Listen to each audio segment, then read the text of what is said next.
नमस्कार। भारत लाइव पे आप सभी दर्शकों का बहुत बहुत स्वागत है। भारत और कनाडा के रिश्ते के बीच में टकराव जो है वो इस वक्त मचा हुआ है।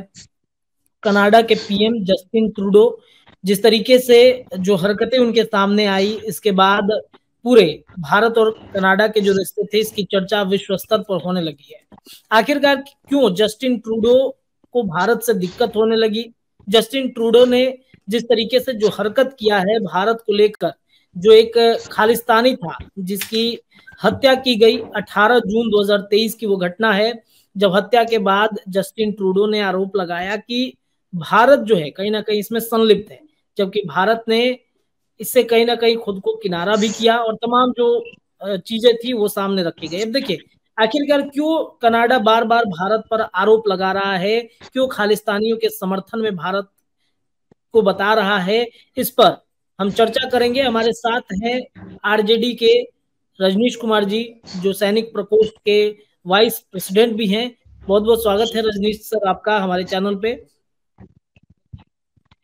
नमस्कार। हाँ सर।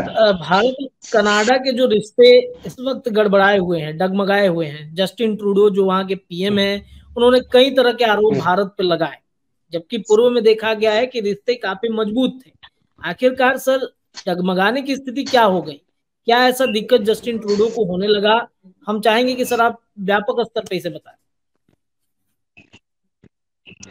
हाँ, जस्टिन ट्रूडो के साथ हुआ क्या है कि अभी कुछ दिन पहले एक सर्वे आया था जिसमें कि 56% लोगों ने जस्टिन ट्रूडो को अनजीनियस माना था।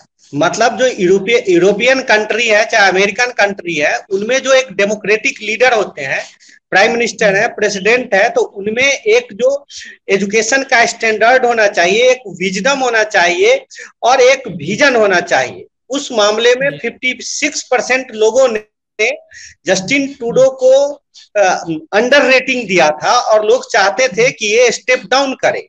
ये कनाडा जैसे कंट्री के लिए जो वेस्टर्न डेमोक्रेटिक लाइफ है उसके लिए यह सुटेबल नहीं है। He is not befitting as a leader of the Canada.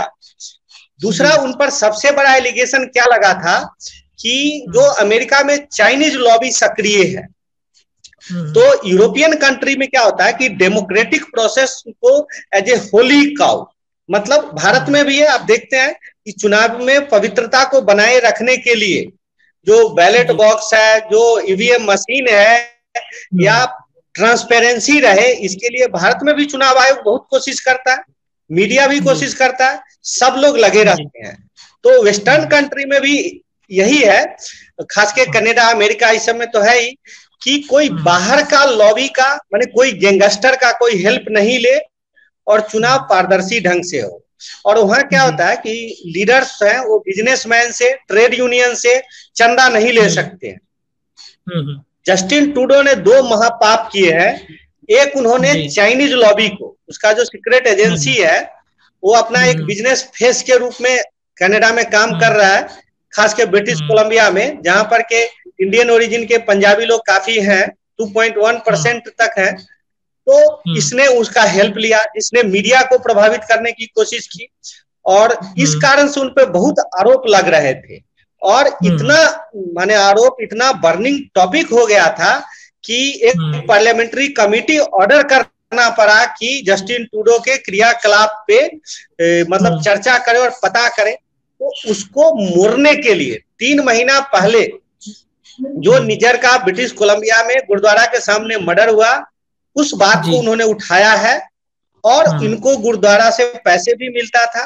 और उसका सबसे जो तात्कालिक कारण क्या हुआ कि जस्टिन ट्रूडो आए थे इंडिया, आप G20 मीटिंग में, और प्राइम मिनिस्टर मोदी साहब ने जिस तरह से उनको ड्रेसिंग डाउन दिया आतंकवाद के मुद्दे पर, और मुझे लग रहा है अब शी जिनपिंग भी इसी कारण इंडिया नहीं आए थे, क्योंकि पूरे दुनिया में अभी भारत का आतंकवाद को पनाह देने वाले देशों के प्रति तीखा तेवर है।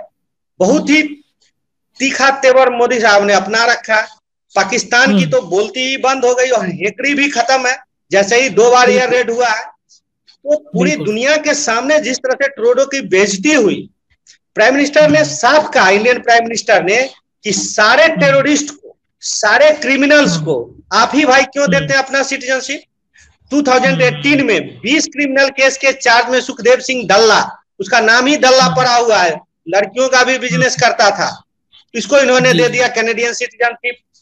अर्शदीप सिंह को, जिस पर 26 केस था, पंजाब, हरियाणा, उत्तराखंड तक वो किडनैपिंग करता था, उसको इन्होंने सिटीजनशिप दे दिया। फिर ये जो जितने टेररिस्ट ऑर्गेनाइजेशन है, गौरव पटियाल आर्मेनिया से है, जो ऑस्ट्रेलिया वाला था हरविंदर सिंह, उसके बाद ये जो पाकिस्तान बेस्ड था जोगिंदर सिंह तारा, जो बेन सिंह साहब का मर्डर किया था, ये सारों का कनेक्शन कनाडा में ही क्यों है भाई? और आप धार्मिक स्वतंत्रता की बात करते हैं। एक अलकायदा का जिस पर टैग लगा था उसको पूरी दुनिया से खोज के अमेरिका ने मार दिया, और ये लोग ओपनली पंजाब में आके मर्डर करते हैं, पंजाब में ड्रग्स स्मगलिंग में लीन है, और धार्मिक उन्माद भर का, और सबका अड्डा है कनाडा। तो प्राइम मिनिस्टर मोदी साहब ने खुलेआम ड्रेसिंग डाउन दिया, और इससे ट्रूडो माने पूरे समिट में वो आइसोलेटेड थे, और करेले पे नमक हुआ कि उनका विमान भी खराब हो गया। मतलब समझिए, प्राइम मिनिस्टर का विमान खराब हुआ, 3 दिन ठीक नहीं हुआ। मतलब उनके लोगों में भी उनके लिए क्या रेस्पेक्ट, आप समझ सकते हो टेक्नीशियन ने कैसी सर्विसिंग की। और भारत ने बोला कि आपको चाहिए हेल्प मुझसे, ये सब मिलके बंदे को ऐसा मिर्ची लग गया और पूरा पाप उसका बाहर निकल गया कि नहीं कुछ मिला तो वहां जाके अनाप शनाप बकने लगे कि उनके पास क्या कहा उन्होंने, उनके पास ये आरोप लगाने के लिए काफी लोगों ने कहा है, कोई क्रेडिबल एविडेंस नहीं है। जैसे इंडियन फॉरेन एजेंसी ने पूछा कि आप कोई सबूत लाइए, दस्तावेज लाइए, तो इनकी बोलती बंद हो गई। तो ये पूरी तरह से अपना पाप छुपाने के लिए लिबरल पार्टी का लीडर ट्रूडो कर रहा है। इलेक्शन में बुरी तरह से जाएंगे, इनको चाइनीज एजेंसी ने सिखाया। आपने कुछ दिन पहले सुना होगा, अभी अभी चाइना का डिफेंस मिनिस्टर ली सांगफू डिसअपियर हो गया है। कुछ दिन पहले ग्लोबल टाइम्स पे आप ट्वीट कीजिए तो ग्लोबल टाइम्स कह रहा है हम लोग को पता नहीं, अरे धरती से कहाँ गायब हो गया, डिफेंस मिनिस्टर ही गायब हो गया। उससे पहले क्वीन गैंग था चाइनीज का डिफेंस मिनिस्टर, वो गायब हो गया। चाइनीज रॉकेट फोर्स का 2 जनरल गायब हो गया है। तो यही चाइनीज ने सिखाया होगा। मुझे लगता है चाइनीज एजेंसी ने किलिंग किया है, या इंटर वार गैंगबाजी हुई है जिसमें लोग मरे हैं और उसको भारत पे लगाना चाहते हैं।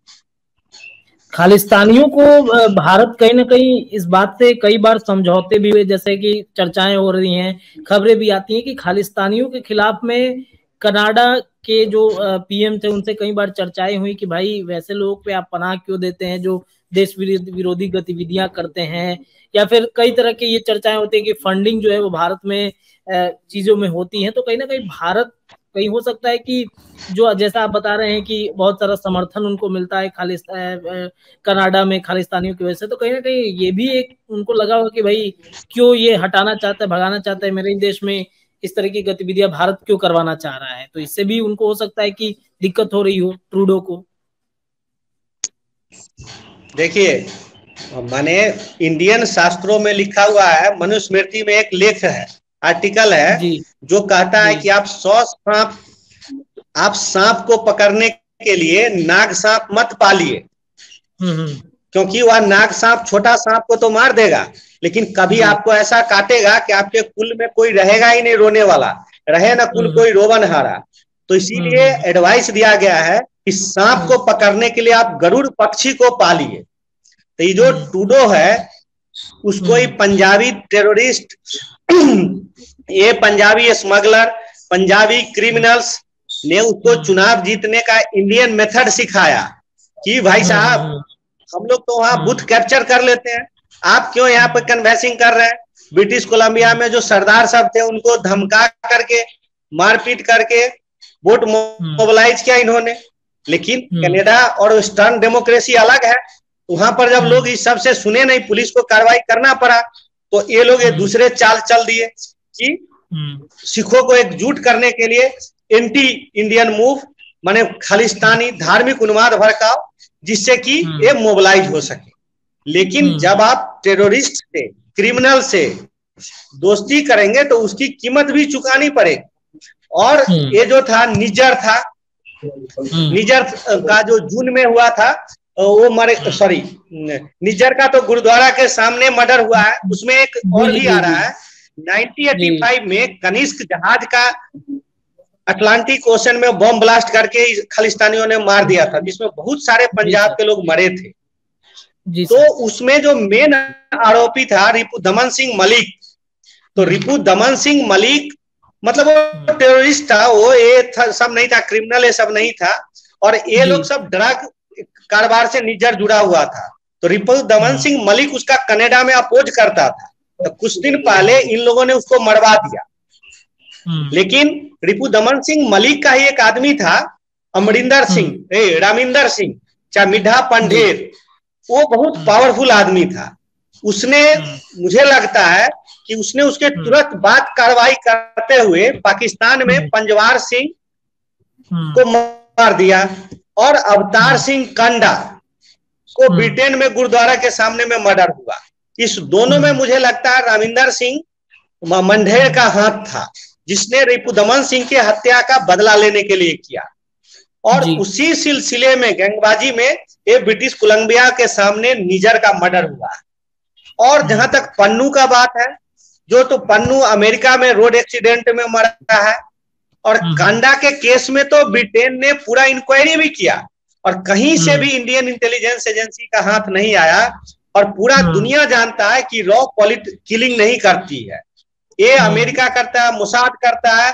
हम लोग तो रॉ को क्रिटिसाइज ही करते रहते हैं। इसलिए आप बगल में देख लिए पाकिस्तान में दाऊद इब्राहिम बैठा हुआ है, भारत में कितने आतंकवादी घटनाओं का जिम्मेदार लोग, टाइगर मेमन, कितने ड्रग्स स्मगलर पाकिस्तान में बैठा हुआ, लेकिन किसी का मर्डर नहीं हुआ। तो भारत का रॉ एजेंसी को तो हम लोग निकम्मा कहते हैं इस मामले में, कि वो कहीं पर भी वो जानते रहता है कहाँ दुश्मन बैठा हुआ है।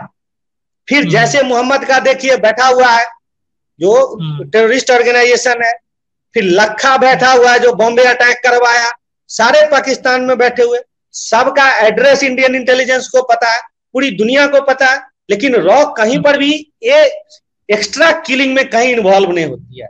हाँ, अगर ये लोग भारत में आएंगे, अब 26 केस है, उसपे कमलदीप शर्मा को मारने के लिए 10 लाख का ये था, तो उसको तो भाई इंडियन एजेंसी पकड़ेगी। लेकिन ये एलिगेशन जो रॉ कहीं सीक्रेट किलिंग में इन्वॉल्व है, रॉ का ऐसा इतिहास ही नहीं रहा। नेपाल में एक टेररिस्ट बैठा हुआ है ऐसे सरदार, उसको तो मार ही नहीं रहा, जब उसको चाहे मारना तो उसके लिए बाएं हाथ का खेल है। तो ये जस्टिन ट्रूडो अपना, और जो चाइनीज एजेंसी है, शी जिनपिंग को भी पता था कि आतंकवादी मुद्दे पर उसको मोदी खींचेगा कस के, इसीलिए वो यहाँ नहीं आया। कैसा बुरा हालत है जो अपने डिफेंस मिनिस्टर को ही गायब कर रहा है। उल्टा बर्मा बॉर्डर से भारत में क्या क्या करवा रहा है मिजोरम में। अभी तो पता चल रहा है ना, जो मिजोरम और मणिपुर में जो ये मैती कुकी का झगड़ा, उसके जड़ में चाइना और म्यांमार का हाथ है। आज भी कह रहा है कि बीरेन सिंह ने कहा है चीफ मिनिस्टर मणिपुर कि इस बॉर्डर में फेंसिंग कर दिया जाए।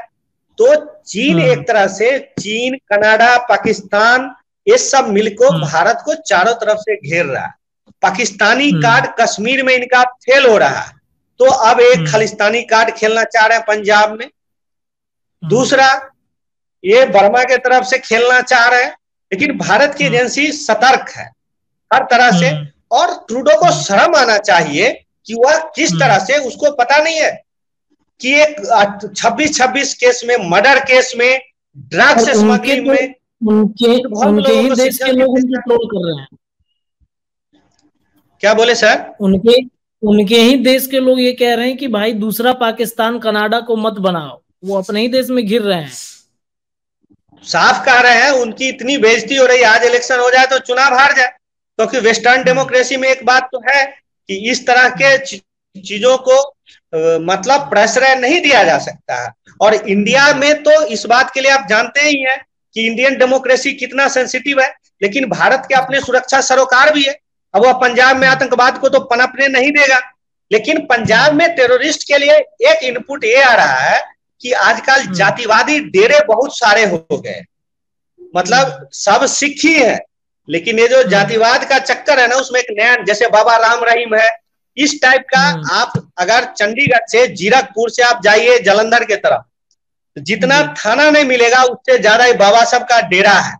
और इससे क्या है कि वहां का जो डोमिनेंट कम्युनिटी है, जो जाट है, जाट सिख, जैसे बादल साहब ये लोग थे, तो इन लोगों के हाथ से अभी पावर चला गया है। तो इसलिए जब इनके हाथ से पावर जाता है और ये जातीय डेरे बढ़ते हैं, तो पूरे माने सिख पंथ को यूनाइट करने के लिए एक धार्मिक भावना वहां पर बढ़ती है। तो एक उसमें इनपुट आ रहा है। इसमें आम आदमी पार्टी सरकार को अलर्ट रहना होगा। अगर जातिवाद ज्यादा बढ़ेगा तो आतंकवाद बढ़ेगा, क्योंकि जातिवाद के काउंटर में जो फॉरवर्ड क्लास है वहां का, जो जिसको इधर हम लोग के इधर ओबीसी है, वही फॉरवर्ड क्लास, हम लोग के इधर भी ओबीसी डोमिनेंट क्लास है, वही रूल कर रहा है। भारत में आज कहाँ है, एक भी चीफ मिनिस्टर ब्राह्मण नहीं है, एक भी राष्ट्रपति, प्राइम मिनिस्टर, होम मिनिस्टर, खैर नहीं है, कोई बात नहीं है, जो योग्य लोग हैं वही रहे। लेकिन बिहार यूपी में पेशेंस रहता है, 30-30 साल तक लोग इंतजार करते हैं। आरजेडी को देखिए 20 साल इंतजार किया, अभी कर ही रहा है। लेकिन पंजाब में क्या है ना, जब जातिवाद बहुत बढ़ जाता है सिख पंथ में, तो लोग धार्मिक भावनाओं को मतलब पनाह लेने लगते हैं। तो सरकार को अलर्ट रहना चाहिए कि ये आतंकवाद का जो फर्टाइल ग्राउंड है, जैसे अमृतपाल सिंह ने थोड़ा दिन पहले बढ़ा था, तो ऐसे लोगों को बढ़ने का मौका नहीं मिले। तो जातिवाद थोड़ा कम हो सिख पंथ के अंदर ही, बाहरी लोगों से खतरा नहीं है। और मैं एक सलाह देना चाहता हूं, सभी पार्टी के लोग चाइना, बर्मा और कनेडियन दूतावास पर प्रदर्शन करें, जिसमें हमारी पार्टी भी हो, और इन लोगों को नेता के, इन लोगों के देश के जो राष्ट्रपति, इनके मुख से नकाब उतारे। क्या लोकतंत्र की आड़ में क्यों ये आतंकवाद को, भारत को नष्ट करने पर तुले हुए हैं, भारत विरोधी शक्तियों का साथ दे रहे हैं। अगर हमला करना है तो चीन डायरेक्ट हमला करे, पाकिस्तान को दम है तो डायरेक्ट करे। ये आतंकवाद को भेजना, चोर डाकू को भेजना, इस मामले में डबल स्टैंडर्ड नहीं चलेगा। इसके लिए हम लोग को चाइना, बर्मा और ये पाकिस्तान, ये तीनों का आजकल एक नया ट्रायंगल चला है, और एक कनाडा भी बीच में घुसा है। चारों के विरुद्ध भारी प्रदर्शन करना चाहिए। और तो मतलब जो सुरक्षा जानकार है, लोग हैं, सलाह दें। जी, एक अंतिम प्रश्न है, तो क्या आप मानते हैं कि भारत की सेना ताकतवर अब हो चुकी है? जैसा पहले आरोप लगता रहता था, तो अब आप मानते हैं कि भारतीय सेना मजबूत है? अगर लड़ाई डायरेक्ट छिड़ेगी तो जो विरोधी देश के लोग होंगे उनको किसी भी तरीके से शिकस्त देने के लिए तैयार है? भारत की सेना तो सब दिन से चैलेंज एक्सेप्ट किया ही है। 65 में पाकिस्तान को बुरी तरह से रगड़ा, उसका लाहौर जाते जाते बचा था। अगर चाविंडा का गैमट टूट जाता तो पाकिस्तानी ऐसे दो पार्ट, 71 में 90,000 फौज को धूल चटाया और ऐसी बेइज्जती किया कि खुलेआम सरेंडर करवाया। दुनिया में 90,000 फौज कहीं सरेंडर नहीं किया। और उस 71 में पाकिस्तान का हस्बैंड चाइना दांत पीसते रह गया, लेकिन उसके एक सिपाही को हिम्मत नहीं हुआ इंडियन बॉर्डर क्रॉस करने का। याहिया खान और भुट्टो रोते रह गया। लेकिन चाइना को तो हम कभी ब्रेव कंट्री समझते ही नहीं है, वो तो मरा मांस खाने वाला गिद्ध है। 62 में एक गलत जनरल कॉल के होने के कारण उसको थोड़ा लीड मिला, एक डिवीजन इंडियन डिवीजन लड़ रही। तो भारत तो सक्षम है ही, लेकिन भारतीय समाज को अलर्ट रहना है कि सेना को हमेशा आधुनिक अत्याधुनिक साजो सामान मिलता रहे। अगर हथियार ही नहीं होगा तो कैसे लड़े? आप हथियार दीजिए और इवन अमेरिका को भी इंडियन फौज हरा देगी। इतनी इसकी काबिल लीडरशिप है, इसकी इतनी ट्रेनिंग परफेक्ट है, इतनी मोटिवेटेड है और इतनी राष्ट्रवादी है। वीरों की यहाँ कमी नहीं है, सब जानता है। प्रताप के दिन से शौर्य और वीरता भारत का तो मशहूर है, लेकिन अब हथियार ही नहीं रहेगा तो दूसरी बात है। पाकिस्तान तो भारत का नाम सुनकर मूतता है, उसको दम है तो डायरेक्ट है ना। चीन एक गोली चला पाया, डोर में भारत ने रगड़ दिया। पेंगोंग लेक में ब्लैक टॉप पर इंडिया बैठा हुआ है, दम है तो चलाए गोली। एक छुपा के बिहारियों को बुला के मारा था, आपको याद ही होगा। बिहार के चोर डाकू भी ऐसा काम नहीं करते हैं कि किसी को खाने पर बुला लिया मार दे। हमने बिहार के गैंगस्टर के हिस्ट्री में भी नहीं सुना ऐसा। ये चीनी पगला सा बुलाया बिहार रेजिमेंट के लोगों को बात करने के लिए, चुपचाप वो धारदार कांटे वाले हथियार से मारा था। अब भारतीय सब हनुमान जी के गदा से मारता है, साला बाप बाप करके भागता है। बेलज कंट्री है सब, बेलज। ये 2020 के जब कोरोना काल था उस समय हमने देखा ही कि बिहार रेजिमेंट के ही जो जवान थे उन्होंने किस तरीके से चाइनीज सैनिकों पर हमले किए थे बांस और बल्ले लेकर के। खाली हाथ कूट दिया था, खाली हाथ कूट दिया उनको। दम रहता ना तो एक एक डंडा दे देते, फिर देखते इनका। चाइनीज को दुनिया में कोई वीर नहीं मानता है, कहीं खुलेआम लड़ाई नहीं लड़ा है, हमेशा मौका देख के जाएगा। जब आप अकेले पड़ गए, कोई नहीं है, दुनिया का सुपर पावर फंस गया है, 5-6 दिन का लड़ाई लड़ेगा, भाग जाएगा। भारत से भी कितना दिन लड़ा था? 12 दिन। नवंबर से शुरू किया था, अक्टूबर नवंबर तक लड़ा था, और जैसे ही देखा वर्ल्ड ओपिनियन बन रहा है, भाग गया इधर की तरह। उससे कौन डरता है? उसको दम है तो खुलेआम लड़ाई करे ना। अपने ही डिफेंस मिनिस्टर को गायब कर रहा है। लेकिन देश को सतर्क रहना होगा। चारों तरफ से विरोधी शक्ति, ये हवाला वाले, ये धार्मिक उन्माद फैलाने वाले, ये drugs smuggler, north east border पे तो ड्रग स्मगलर ने बेपनाह हमला कर रखा है, भारी दबाव बना रखा है। ये रोहिंग्या, ये बर्मा, बांग्लादेश को बोले कि वो जो बौद्धों को जो भगा रहा है चटगांव हिल से, ये सबको भारत रोके। और पूरे देश के लोग को अपना ओपिनियन रखना चाहिए। जिस कंट्री के लोग इधर उधर के उनके कॉन्सुलेट पे प्रदर्शन हो, उनके दूतावास के लोगों को लताई जुताई करे। चलिए, बहुत बहुत धन्यवाद सर। भारत और कनाडा के बीच में जो स्थितियां अभी उत्पन्न हुई हैं, ट्रूडो ने जो आरोप लगाए हैं भारत पर, आरजेडी से सैनिक प्रकोष्ठ के वाइस प्रेसिडेंट रजनीश कुमार जी हमारे साथ जुड़े हुए थे और तमाम विषयों पर उन्होंने बेबाकी से बातें रखी हैं कि कनाडा को अब संभल जाना चाहिए, भारत को कमजोर नहीं समझना चाहिए।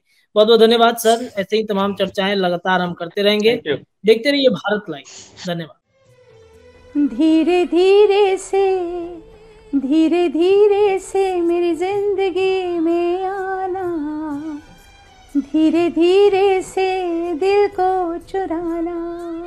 नमस्कार, मैं अनुराधा पौडवाल 26 नवंबर को पैनोरमा स्टार सीजन 6 के कार्यक्रम में पूर्णिया बिहार आ रही हूँ। मुझे पैनोरमा ग्रुप के निर्देशक संजीव मिश्रा जी ने बुलाया है, तो हम सब मिलते हैं पैनोरमा ई होम्स में शाम 7 बजे। नमस्कार। अगर ये वीडियो पसंद आई और वह बिहार के राजनीति और बिहारियत से सरोकार रखेनी तो सब्सक्राइब बटन दबा के चैनल के सब्सक्राइब कर ली। ओजे एगो घंटी बा, ओकरा बटन दबा देला से कुल सटीक और मारक खबर रुआ मुफ्त में मिल जाई। अगर रुआ पत्रकारिता के हमनी के नया प्रयोग में सहयोग कर चाहतानी तो ज्वाइन बटन दबा दी। पेटीएम नंबर नोट कर ली 9386816700। धन्यवाद।